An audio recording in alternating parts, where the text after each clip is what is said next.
At the end of the day, do you ever feel like, oh, I should have done more? I'm pretty sure almost every entrepreneur has felt that before. Our level of productivity needs to be better, faster. Well, more than likely, most of the things that you're doing can be taken off of your plate and delegated to someone who probably actually likes doing it more than you do also. I want to introduce my sponsor, Belay Solutions, and actually 3 different people recommended them to me before I'd ever heard of them before for this sponsorship. 2 of them were millionaires because they highly recommended me recommending it to my clients. They are bookkeepers, virtual assistants, social media strategists that can take this off of your plate. It's one of my favorite things. And one of the first things I do with clients is taking things off their plate. I had a client a few weeks ago and we took bookkeeping off of his plate and he was like, I hated doing bookkeeping. It's amazing. And they do a better job and it wasn't even that expensive. And yet I was holding on to it because that's what I've always done. Don't be like that. You can be way more effective in your business when you know what you're good at and know what you can delegate. So one of the things that Belay Solutions wanted to give you guys is a free download. It's called Your Personal Guide to a Productive Work Week. So this is all about you and how you can actually be more effective. If you want to check it out, go to belaysolutions.com/million. Go pick it up today. So that way this week will be better than all the previous ones. Now on to the show. Potent advice and inspiration from real self-made millionaires. Welcome to The Eventual Millionaire with your host, Jamie Masters. Welcome to Eventual Millionaire. I am Jamie Masters, and I am so excited to have Rebecca Costa on the show today. You can check her out at RebeccaCosta.com. She is a futurist and sociobiologist, and I have a million questions for her. Thank you so much for coming on the show today. Well, how long is the show? I don't know if we'll get a million in. Well, you can come back over and over and over again, right? Is that... I can monopolize all of your time. That would be amazing. One of the first things that popped up is, why are human brains so slow at evolving, and yet the speed of our technology, it seems to be so much faster nowadays? Do you have those answers too for me? Well, one way to think about the trouble that we're in right now is, I'm going to steal a quote from the very famous Edward O. Wilson, where he says, we have Paleolithic emotions, medieval institutions, and godlike technology. And that is, I've never heard it put more succinctly, that this is the human condition right now. If you think about 2 clocks, the clock of physiological evolution and then the clock of human progress, you quickly realize that progress begins to exponentiate and knowledge exponentiates, right? I mean, we are creating more knowledge now than any other time in human history. And yet our brains are largely unchanged for the past million years. And so that prehistoric brain that has a lot of programming that we don't need anymore, is kind of getting in the way. It can't remember as much. It can't react as quickly. It can't adapt. It's really having an adjustment problem. And as you know from my book, The Watchman's Rattle, I chronicle what happens to civilizations when they reach a point that I call the cognitive threshold, the point at which the brain can no longer discern between an empirical fact and an unproven belief. Which is mind-blowing. Everybody needs to pick up the book anyway, but it's to describe it to my children and go, yeah, we're just like this, and we can't really do anything except for try and mitigate as much as we can, right? Especially when it comes to business and bringing it back to what do we do in the moment, knowing that our brains aren't fully capable of so many things, and yet we're trying to do so many things. Well, as you know, in previous civilizations, we didn't have a way out. But I'm an optimist, and I didn't want to write a book that was doom and gloom. Eventually things get so complicated, our brains can't handle it, and then there's systemic collapse. That's what's happened to every other great civilization. As you know, in my book, I chronicle this from going back to the Mayans all the way to present time. But one of the advantages that we have today is that we've kind of subcontracted a lot of the activities that are necessary for civilization to continue to move forward to computing. And more, whether we admit it or not, we rely on computing to do the heavy lifting for us. And we're developing a very trusting relationship with technology, which has a good side and a bad side. I don't want to paint a rosy picture that it's all good. We've never had anything that's ever been invented since the beginning of mankind that hasn't been abused. But if you go, a simple example, if you go outside and your neighbor says, hey, you might want to take a rain jacket, it's going to rain later today. And then you walk inside to get the jacket and you say, Alexa, what's the weather? And Alexa says, rain at 9 o'clock tonight. Who are you going to believe? Chances are you're probably going to believe your smart device, right? Rather than your neighbor. And that's a really important thing for businesses to comprehend, because what it means is that we can rely on data to inform our decisions rather than each other or intuition or unproven beliefs. And that shift is very, very critical for leaders in business. Assuming we actually do that and don't go on based on old premise. So when it comes to big data, I was reading about how with predictive technology, we're going to know exactly the time to call somebody so that they will definitely answer, so that, right, there's just so many predictive pieces that I don't even think small business owners are even close to aware of on how close we are to some of this stuff. Can you tell me about, the next 5 or 10 years and what we should sort of be expecting or hoping for maybe? Well, it's not the data so much, because we've been aggregating so much data, and the data is rather useless unless you can find patterns. And those patterns then predispose you to understand outcomes. So you can build algorithms. Now that all sounds really complicated, and it is complicated. But one way to think of it is, if you have 10 data points, you might get lucky and guess what number 11 is, right? But when you have billions and billions of data points, it isn't so hard to guess what 1,000,000,001 is going to be, right?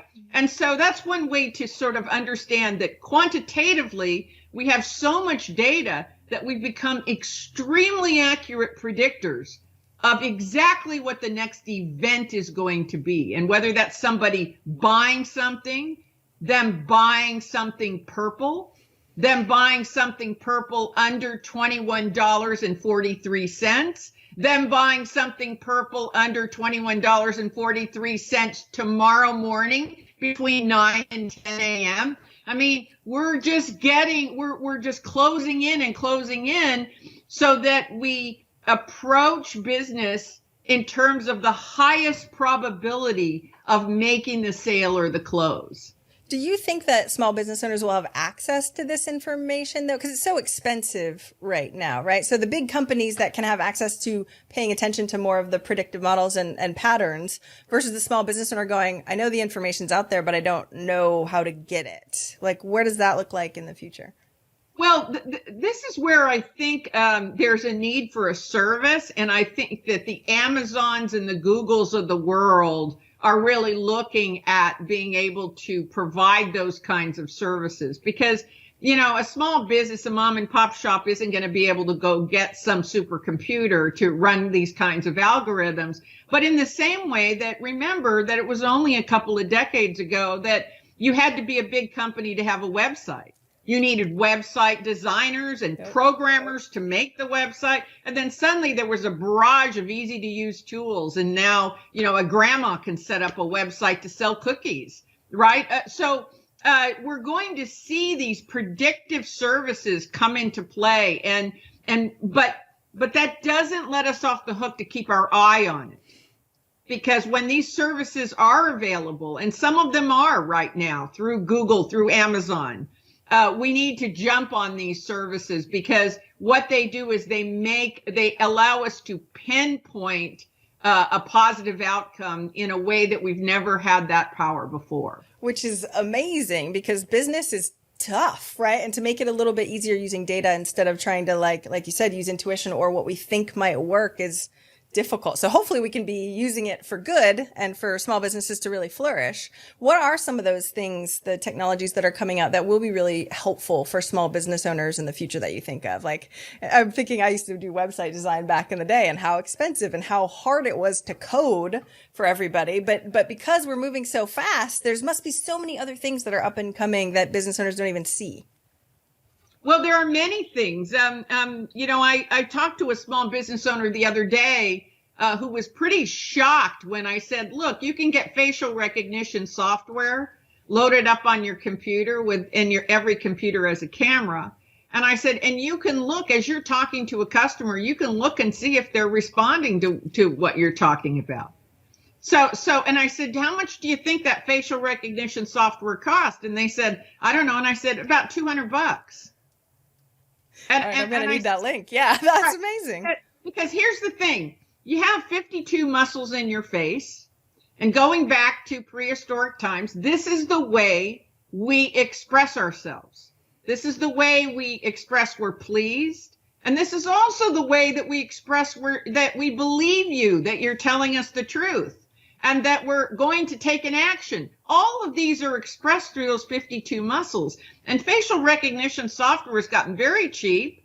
And if you have to interview an employee, why wouldn't you put facial recognition on an employee and start to ask them questions? That facial recognition software will tell you specifically that they're avoiding a question, that they're deflecting. You know, if you asked them, hey, well, why'd you leave your last job? Or what did you do in your last job? And you find they're exaggerating. All of that will show up in facial recognition software.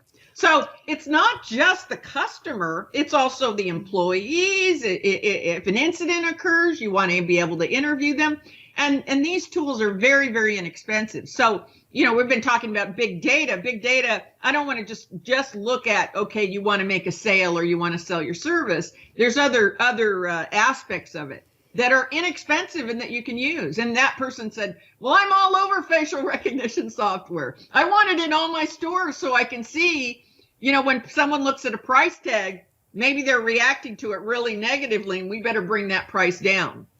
That is awesome. And thank goodness that stuff is coming out, because a lot of small business owners that suck at hiring, like you were just saying, right? The amount of skill set and time it would take for them to learn how to hire well takes a really long time. So these are kind of like shortcuts. Are there other shortcuts like this that technology will help with small business owners that we should be looking for?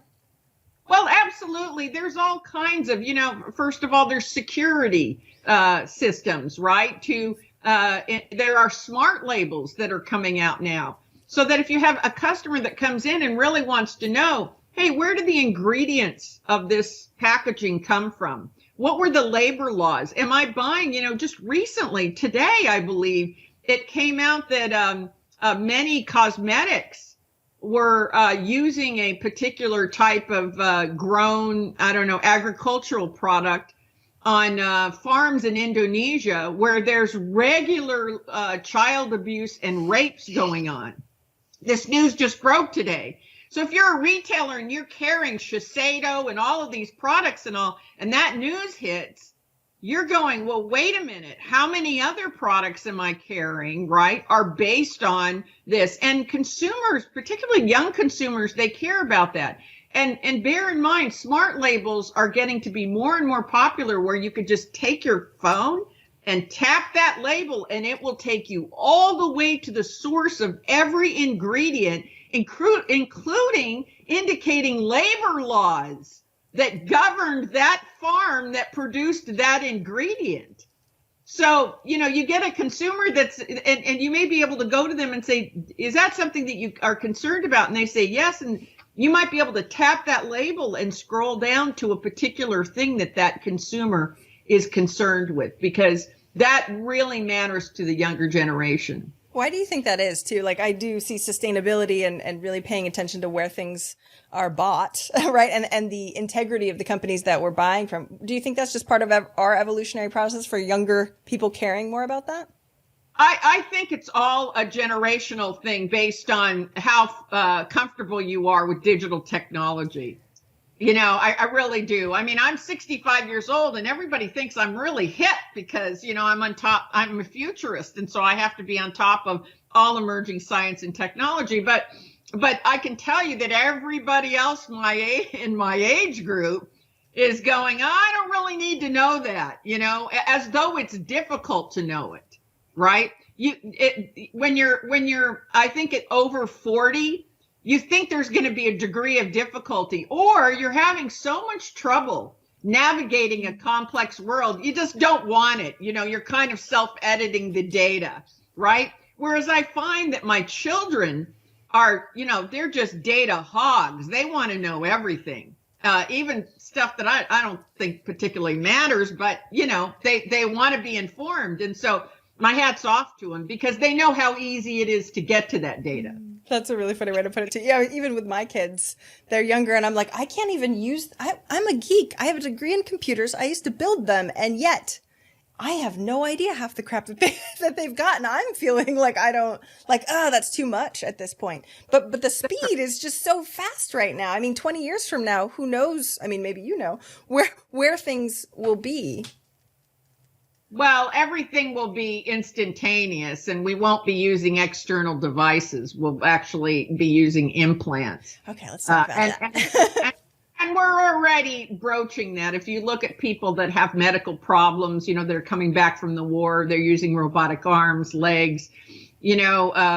Ray Kurzweil talked about the man-machine meld, and we're already starting to make that transition when you think about trusting Alexa and trusting your nav system. And, most people rank the level at which they trust machines higher than they rank the level of trust they have of their political leaders.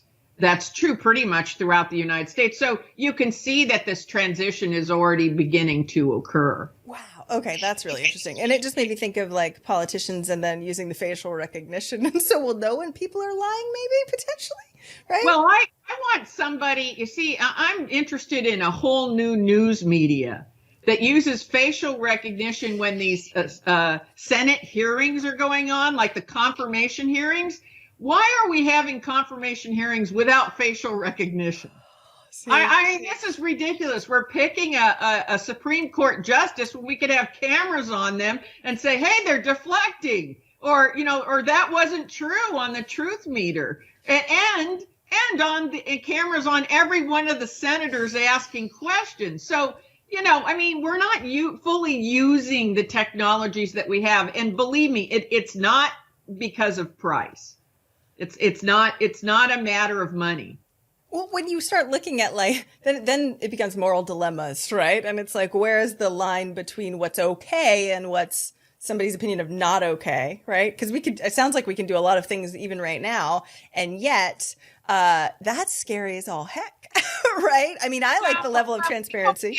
You start to get into the invasion of privacy, right? Yeah. What if my customers don't want to be photographed or videoed? They already are when they walk on the public streets, but that train has already left the station. But let's pretend it's a real thing. It's a real concern because you don't have any privacy, right?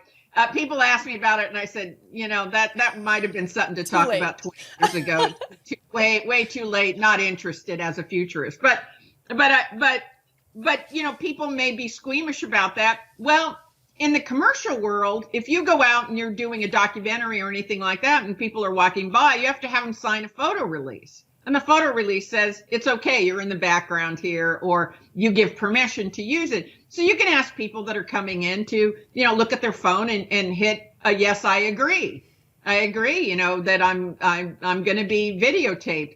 You already have security systems in 7-Eleven that are videotaping you, and you're not asking everyone that comes in to buy a Coca-Cola or an Icy to sign a photo release, but apparently some people get nervous about that, but it's not that difficult to do. It could just pop up on an iPhone and they tap it and say, I'm okay to do that. I love that you're like, that ship is sailed. Like, I know. I mean, if you knew how much retailers know about you. I mean, and marketers, yes. People know about you. When this whole thing came out about the government collecting metadata, I was just laughing. I said, well, what's the big deal? Because, I mean, all you have to do is search for blue drapes for 4 minutes, and you know that ads are popping up all over the place for drapes, right? Yes. That are on sale. How did that happen? Well, because their eyes on you all the time, everywhere. Well, and even having the Amazon Echo where I said something, I didn't even look it up. I said something and then I get an ad for it on my phone. I'm like, oh crap. Like, of course, but what the heck? You don't. And so why is that? Because everybody's trying to narrowcast, right? Broadcasting is really inefficient. You put an ad on TV, you put an ad on radio. Most of it's wastage. It's not who you're trying to get to. And so, narrowcasting is really, really important. And that's what all this data is doing. It's narrowcasting down to that person said blue drapes in their living room. All right, I'm going to send them all the blue drapes I can find and I'm going to get a sale. That person happens to be on their computer between 8 and 9 in the morning. I'm only going to send it between 8 and 9 in the morning. I'm only going to send it when the man of the house who buys drapes logs on. We are so transparent to everything. Everybody know. You should function as a small business that everybody knows everything. There's no secrets. Right. And, as Shiseido was discovering this morning with this farm in Indonesia, this horrific news, it's shocking and terrible. But that's what farm to table and that kind of supply chain and blockchain technology has done. It's really allowed us to see even further than we could see before. We all think we're special snowflakes, that nobody will know that blue is our favorite color and therefore, right? And I think that's the hard thing too. But don't you think with implants, there's a lot more potential for harm? Like, we now have wearables, which I think is awesome, but there's tons of data on that. You have heart rate variability. You have so many pieces and it's only going to get more and more and more. It seems like a blessing and a curse with both of those things, right? Well, we're in a really funky place where most of these things are external, and they're based on size limitations. But an area that I'm very interested in is nanobot technology, and those are robots that are smaller than a single human cell. And so eventually, small businesses may or may not be interested in this, but eventually when you have a disease, you'll just simply take a pill that has a nanobot that is smaller than one human cell, and it will be programmed to eliminate the cancer in your body or the plaque that forms pre-Alzheimer's. It will be programmed to go after that specific disease. We won't be cutting people out and removing organs. That's I'll tell you, in about 10,000 years, that's going to look really Neanderthal and very primitive. You saved people by what?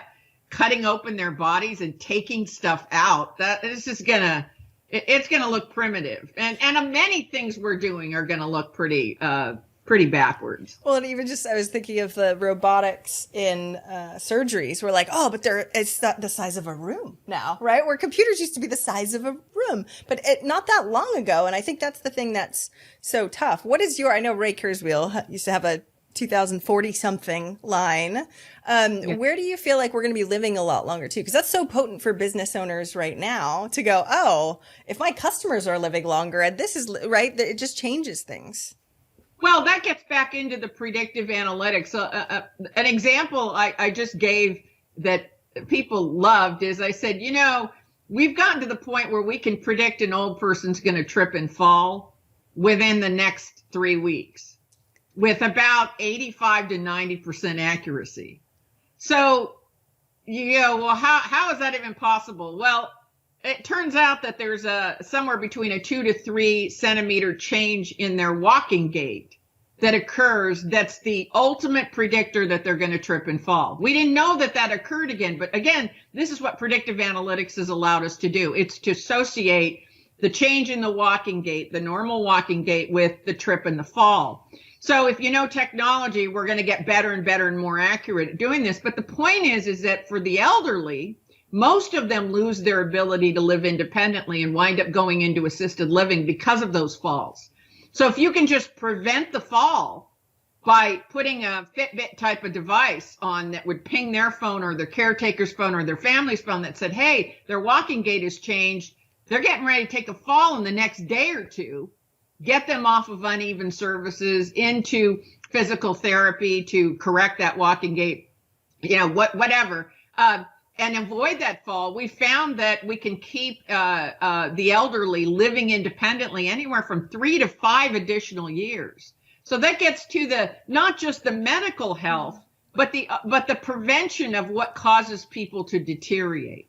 And so now we have better and better models about, what obesity does to shorten your lifespan, what diabetes does, what depression does to shorten your lifespan. We're getting to know those things. And as we get better and better and dial those in, the longevity is going to get longer and longer. And you know what? We need different types of products for those people.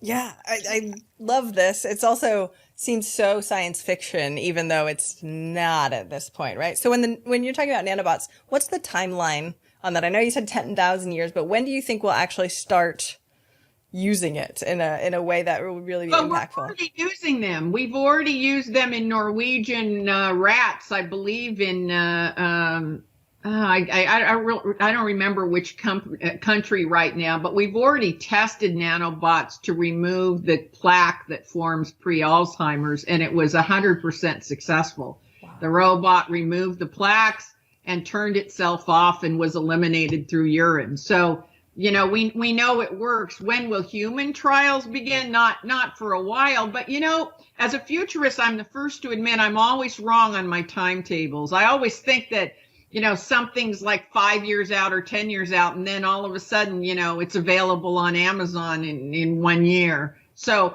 I'm not a good predictor of timetables. I'm a good predictor of what's going to happen, but not of when. I always think there's more time. Yet until we have predictive models for our predictive models, right? So we know what's coming. I'm way off on my time. It always happens much sooner. It always happens much sooner. It's just interesting that you say that. I know a lot of people talk about Ray Kurzweil's thinking that it's sooner than it really is, but you're saying you're wrong on the sooner side typically. I am. I'm always wrong on the sooner side. Wow. It always happens much faster than I anticipate, and that's because there's a quickening that goes on as you exponentiate. The speed of change begins to quicken. Okay. Can you give me like the next 5 or 10 years-ish? Especially because we're business owners especially are in this rocky road of COVID and pivoting and changing. And not only that, but technology is still moving forward. And we're in this weird, we've always been at this weird thing with technology recently, but especially 2020, like it's been creating a whole bunch of change. So 5 to 10 years out for our civilization, what are you seeing both on the tech side, but things that business owners would care about? Well, we knew that the internet was going to play a big role, and that's going to now be accelerated by 5G communications technology. So what's going to happen now is that machines are going to speak to other machines, and there won't be a human intermediary. And that has a really big effect on how businesses are run, because it basically means you'll be searching for things on your computer, and you'll put in your computer will get to know your criteria, and then somebody will send your machine blue drapes that are in the price range you want and that are perfect for your windows, and your machine will buy them, and it will not require you to edit and to be part of that process. So consumers will become machines will become consumers. You'll be actually appealing to a machine from your machine. And that's the big change that will occur within the next 5 years. And the only thing preventing that is really 5G. The way I explain it to people is that cars will no longer have drivers, right? And you'll be driving along and your car will tell the car next to it that you need to move into the left lane and make a space.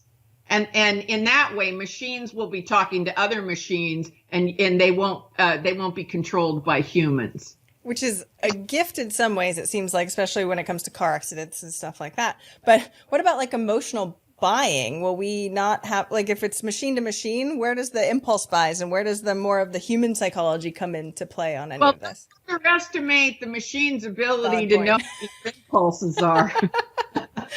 Predicted everything. Darn it. You know, we're barely out of the caves, and you know, our impulses are pretty primitive and transparent.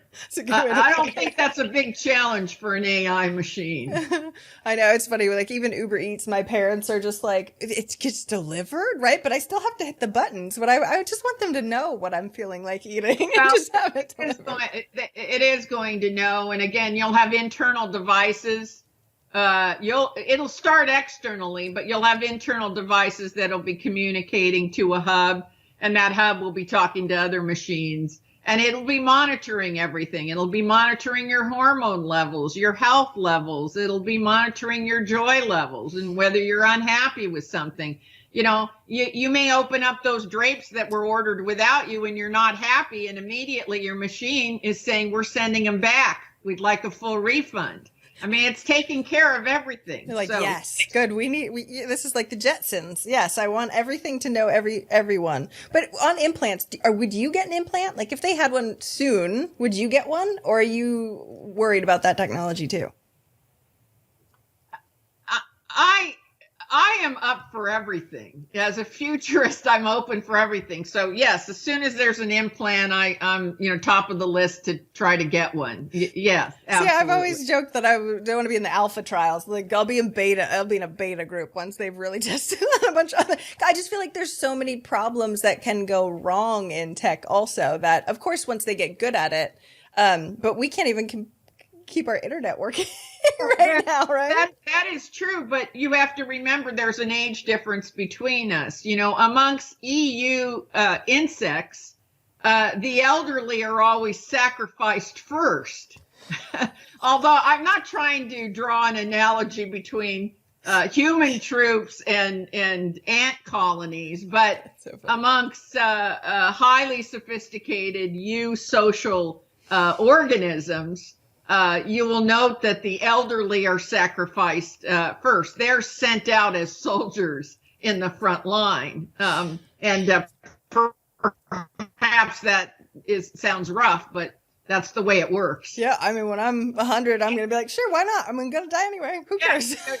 Hopefully be the first to sign up for the implants. I, as they were testing for the vaccines and everything, I said, look, what we need is a long line of elderly people willing to sacrifice.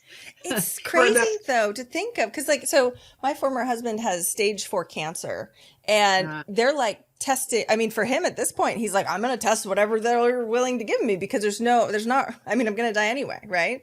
But what I'm interested in, especially on the future of technology, because not that this is a medical show in any way, shape or form, but a lot of my friends are having issues with toxins and mold, like all of these things where doctors can't even figure them out at this point. And our medical industry is so disjointed in so many different pieces. Do you think technology, I mean, I know with nanobots eventually, but do you think that sooner rather than later that we'll get a better handle on all this? Well, we are getting a better handle. If you're lucky enough to be admitted into an ER that has a Watson type of big data system, it doesn't matter whether the best doctor is on duty or the worst doctor is on duty.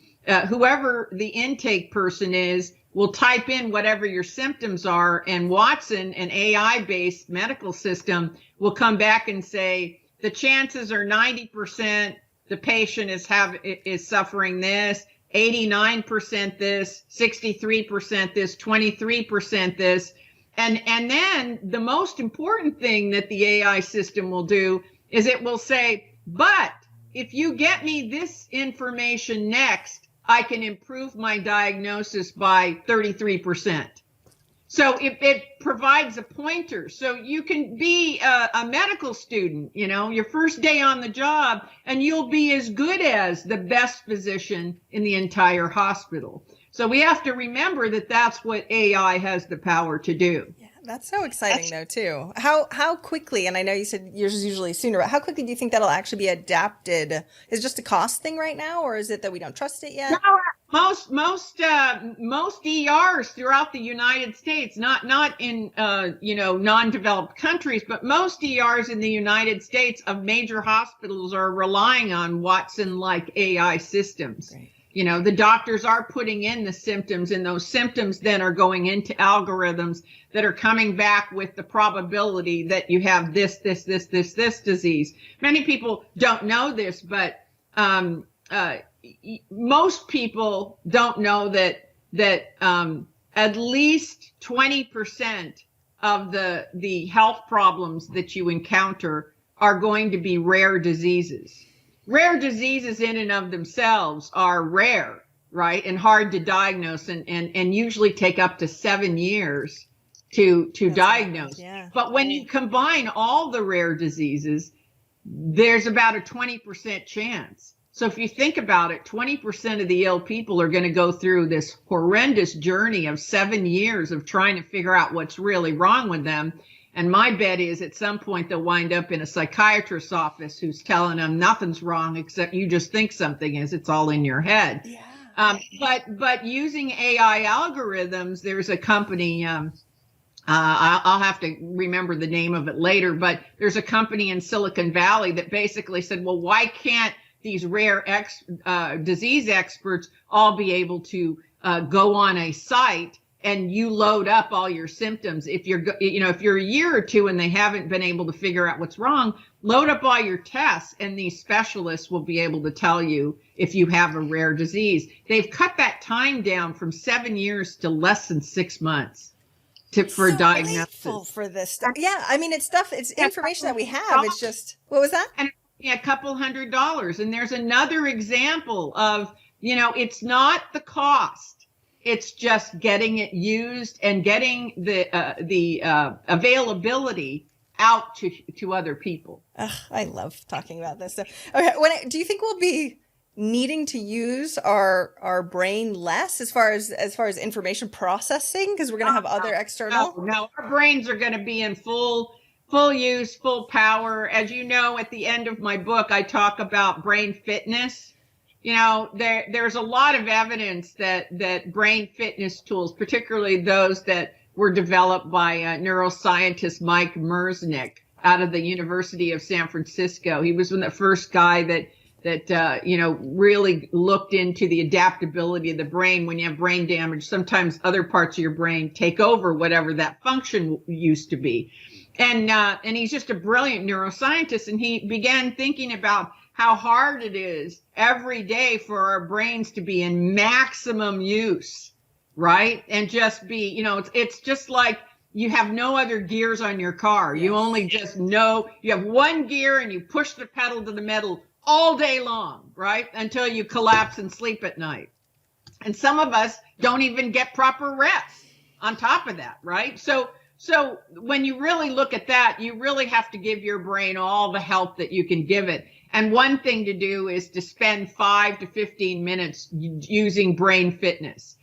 They're just simple games. You think you're just playing video games, but really what it's really doing is it's exercising everything from memory to spatial distances to all kinds of things. And it's firing, because he's designed these, it's firing every part of your brain. And there's a great indication that in schools, it really helps the schools. In the Oakland School District in California, they began opening up every day with kids starting out with brain fitness. Because you can imagine as a youngster trying to learn all this. Yeah, I was listening to one of your other speeches about this, and I'm like, I need my kids to do this now. Because if they start it now, it seems like it's an ever evolving, that it will last if they continue it, hopefully. You'll see a real change. Yeah. And even as a business owner, when things are moving this fast and feel really uncertain, and you've got to take data and you've got to figure out what to do, it's just so taxing, because it's not just the stress, it's just overload on your brain to go, hey, I got to figure this out. I gotta get myself through this. And just any help that you can give your poor brain that wasn't designed for this, right? And is getting left behind by technology. Any help that you can give it is a good idea. What are your thoughts on meditation or ADHD? Or I just feel like we have a lot of these anxieties, a lot of these things that we're trying to fix and just work harder, like you were saying. Like most of my clients will be like, well, then I just have to work more, or I have to use my brain better, or we try nootropics or drugs or something to try and be better, faster, everything. What are your thoughts on like meditation versus brain fitness to try and be more focused and to really have our capabilities used? I'm very empirical because I'm a scientist, so I like data, right? So meditation sounds really good. Okay, try it. If it's helping you to think clear, your reaction times are better. You can stay up, you don't feel tired after you eat lunch. I mean, I believe you have to take these things and just try them out. They won't work for everybody. For some people, they'll work very, very well. There's a new app called Calm. It makes you spend 1 minute and not do anything, right? Well, it's a little artificial because, try and stop you can stop all the devices and everything around you, but try to stop your brain. There are gurus that have spent their lifetime trying to shut their brain off. Yeah. So, there's a lot more to it than the little Calm app, but try things and then see what is working for you. I'm a big believer in that. Meditation does not do anything for me. Really? That me personally. No, I become very agitated, after I meditate. It's not the right thing for me. But I will tell you what works for me that really clears my mind is a walk. A walk in nature. I happen to be here in Oregon where there are any number of trails, and most of my wardrobe is waterproof clothing. I throw it on, I throw my waterproof boots on, and off I go. And I happen to have a 1-year-old yellow lab that loves the water, so off we go. And I notice that when I come back, I'm able to solve problems much easier. What do you think of when it comes to testing your own self, right? When we don't have statistically significant information, but we think it helps, or right? Like how do we determine those nuances on the placebo effect on taking a new nootropic versus something else, right? We're like, oh, well, I might as well keep doing it because it seems like it's working. Well, you need an empirical test, right? So create some math tests. Go online and find some math tests, and then time yourself and see how long it took you. There'd be a good benchmark. Maybe one morning it took you 10 minutes and the next morning you took a walk before, or you did some brain fitness exercises and it only took you 4 minutes, right? Then do it again and again. And if it's 4 minutes, 3 minutes, 2 minutes, you're going, all right, I have empirical evidence. Don't look, we like to believe what we like to believe. If something's fun, we want to believe it. If we like it, if it makes us look good, we want to believe it. We want to believe what we want to believe. Be sure that you're not just falling into a trap of talking yourself into something that isn't doing anything for you. Look for empirical evidence and be a scientist. Devise an objective test. And 9 times out of 10, it isn't too hard.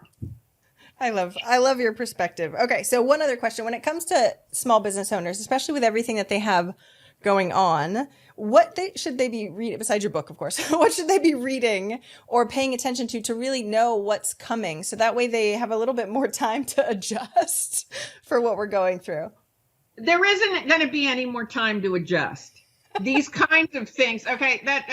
We're not living in a fantasy world. So let's just be honest about it. These kinds of things are going to come, right? There'll be a crash of the dollar. A war will ensue. A 9/11. There'll be a virus that shuts us down. A mass shooting will happen in your town. Something will happen, right? To disrupt you. So what is your strategy to deal with that? You must be diversified. The number one rule in nature, right, for survival is any drive toward singularity is a drive toward extinction. I'm going to say it again. That's the one rule that businesses need to remember. Any drive towards singularity is a drive toward extinction. That's why we have lots of types of birds, lots of ants, lots of varieties of fish, so that when the environment makes a sudden shift, all of them won't be wiped out. Chances are a couple of them will have what's compatible with that environment, and some will thrive and some will barely hang on, but they'll make it. So we have to remember that 99.99999% of all the species that have been on the planet are no longer here. They're no longer here. It is the groups that were diversified that made it through sudden change. And we can take that lesson out of nature and adopt it to business. We can say, if I'm diversified, right, then my odds are when this doesn't work, this will. You know about this because you invest in the stock market, which is a highly complex, high failure rate environment, right? And so why do you invest there? Well, and how do you invest there? Well, stocks go up, bonds come down, maybe real estate goes up. You spread your money around because you know that when the financial environment changes, you can be hurt if you just bet everything on one stock. So in that same way, as a business, if you're only selling one type of product, one type of service, diversify as broadly and as quickly as you can, and you will survive any disruption. I love hearing all of these theses, especially I was listening to one of your videos like 10 years ago, and you're like, and there will be a viral pandemic. And I'm just sitting here going like, yeah, right. Expecting the unexpected, though, quote unquote, even though it's expected the expected, I suppose, considering we have all the data saying that this is what it's going to do. How can we use our time as wisely as possible for a business owner that might only have so much time and space to diversify? There's probably many ways you can diversify. Just get creative about it. You know, let's say you're selling ice cream cones, right? And you go, all right, I'm selling ice cream cones. How can I diversify out of ice cream? Well, most places that sell ice cream, you go in and you can buy coffee, right? And then they, you know, set some tables up outside, and maybe they moved into sandwiches. How hard is it to get a panini press? And they move, you know, and some, you know, you have to keep moving. You have to keep broadening your product and your service offerings. You know, the mortgage industry is a good example of that. After the subprime mortgage crash, you would have thought they'd never come back. But then they came back with so many creative options, right? And they keep broadening and broadening those options. So you've got to remember, it's just like investing in your retirement. You're not going to take all your money and put it on one stock. You're going to spread it out, and diversification is the defense against sudden disruption. That's all we have. I love that you're an optimist, because when you read books or any of those things, there's a lot of things to be pessimistic about, but there's also, like you're saying, a lot of opportunities if you know how to navigate and pick up your book so we know what's coming a little bit more. So well, that's exactly right. I'm consulting with Abbott Labs right now. So Abbott Labs was the first to get the 5-minute test out, COVID test out, right? By adapting one of their existing test mechanisms. But if you look at Abbott Labs, it has a pharmaceutical arm. It also makes Pediasure, Ensure, all of these nutritional supplements, supplemental drinks. You know, if you look at Abbott as a company, it's very, very diversified. And as a result of that, when COVID hit, maybe the pharmacy group didn't do so well. Maybe the diabetes testing wasn't, you know, taking off as much as fast as they had hoped. But boy, you couldn't produce enough Ensure, Pedialyte, and Pediasure for the hospitals. And you certainly couldn't get enough of those 5-minute tests off the production line. So again, you know, the more diversified you are, the better off you will be. I love this. I know we have to start wrapping up, but again, we didn't get to 1 million questions, but you know, we'll put a pin in this one for right now. 1 million? Close, right? Pretty close. You're a scientist. You should have been counting the no. Well, I'm sure we can go back and find out. When it comes to this week, because we only have so much time, what's one action listeners can take this week to help move them forward towards their goal of 1 million? Spend some time thinking about how you can diversify your products and your services. Some real time getting creative about it. What else could we offer and continue to offer that would tax our resources as little as possible? And I bet there's a lot of ideas in particular that will come from the frontline employees. Ask them, what else could we offer? Right? And get creative about it. Yes. Business owners are supposed to be creative. Come on, go use your visionary expertise to diversify so you might still be alive after all the craziness that's going to be happening. That's right. And as a backup, if you really don't have the resources to diversify that way, then collaborate. We are great collaborators when we face danger. That is our heritage as a human organism. And so, we always see these movies where a meteor is going to hit the earth and then all of a sudden there's no war and all the countries that hate each other get together to figure out how to deal with the meteor, or aliens from outer space or whatever. We love those movies because we're natural born collaborators. So as a small business, those people that used to be your competitors, they're not your competitors anymore. They're people that you can come together with and perhaps share resources. And together, by joining together, you'll be a diversified group. Great perspective. Thank you so much for coming on the show today. Where do we pick up your book and where do we find more about you online? You can just go to RebeccaCosta.com. And there's, as you say, there's lots of videos and lots of information there. And we have a blog that we update periodically. I really, really appreciate you coming on the show. Thank you so much. Well, thank you for the good work you're doing. And hello, everybody, and stay safe. If you enjoy this show, I would really appreciate your wonderful words of feedback. Go leave me a review. I would love a rating, whatever you can do in the time that you've got. I would so appreciate it.